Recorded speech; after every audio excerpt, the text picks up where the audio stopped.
With breaking news, the U.S. Navy is saying that a Russian destroyer came within 50 to 100 feet of a U.S. missile cruiser in the Philippine Sea, forcing it to reverse in order to avoid collision. This as Russian President Vladimir Putin and Chinese President Xi Jinping signed deals worth $20 billion amid heightened tensions with the United States. During a visit to Moscow this week, President Xi Jinping described Putin as, quote, his best friend. Joining me right now is retired four-star general, Fox News senior strategic analyst, General Jack Keane. General, always a pleasure. Good to see you this morning. Yeah, good to see you, Marie. So what was that, a poke in the eye at President Trump? He's my best friend? Yeah, I think it's President Trump. It's the world stage. Certainly, they're very cognizant of the fact that the West is celebrating and honoring the D-Day invasion and what an epic event that was. I mean, these are two authoritarian, repressive regimes that have a number of things in common. They clearly want to change the international order as it currently exists. They want their own sphere of influence.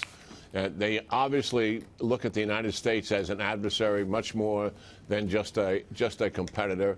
And they intimidate and coerce our allies on a regular basis. I don't believe that this is an alliance like NATO or some of the other relationships the United States has. I do believe they move closer together, to be sure, but they have historic differences that deal with fundamental trust and reliability with each other that normally have a tendency to play out over time. Yeah, but what do you think went on this morning in the Philippine Sea? Let's talk about this near collision where the U.S. vessel had to actually maneuver as not to get hit by the Russian vessel. Yeah, this kind of harassment, who are the countries that do this? Russia does it, China does it prolifically, and also the Iranians with patrol boats. Does the United States or any of our allies do anything like this? No. Why do they do it? They do it for harassment. They do it to get a headline. They do it to remind people that they're a powerful nation. And the best way to deal with these guys is to ignore it. The worst thing to do would be to escalate and respond, even though your instincts are to do that, because they kind of punch us in the nose a little bit, and the instinct is to return the favor. No, we don't want to do that. Just go on about our business and keep doing our business. If it got to the point where obviously lives are being threatened, then we would have to take some kind of action. But and these are dangerous things. I don't want to minimize it. When you come that close and a Navy ship has to go all reverse engines, obviously that is potentially a collision. Yeah, I know. But, I mean, if China is also doing this, do we have a plan to fight back in all of this bullying? I mean, even when you look at what China is doing in terms of threatening, that it's not going to import rare earth minerals, or the way that it bullied FedEx the other day. So it's not just things in the military, but this overall, as you say, as you called it in the past, is it gray zone?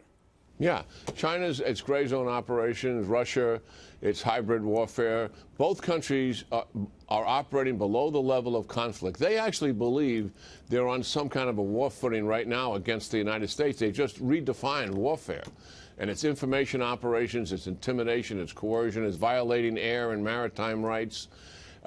It's clearly major disinformation campaigns that they run, interfering in elections, all of that to undermine our government, to weaken the connection between the people and its confidence in government, and the same thing with our allies. I have been briefed because I've been criticizing the administration for not having a comprehensive whole-of-government strategy to deal with this, particularly with China. And I went through the details of that. It's classified, and we do have a strategy, and we are out there working against them with our allies. Okay. The previous administration just did nothing, absolutely nothing, to contain them. This administration is got a plan, and they're working with our allies, so that's good news. Let me ask you, General, the president coming home now after his European visit, the president wrapping up his trip to Europe, of course, commemorating the 75th anniversary of D-Day, watching a patriotic flyover with French President Emmanuel Macron. The president toured the U.S. military cemetery at Normandy, speaking to veterans. His speech certainly won high applause. What was your reaction to the president's trip and the reception that he was given? Well, first of all, I thought the beginning of the trip in England and his relationship with the Queen is obvious. It's personable. It goes beyond the normal relationship. It's probably a testimony as to why it was a state visit, to be sure.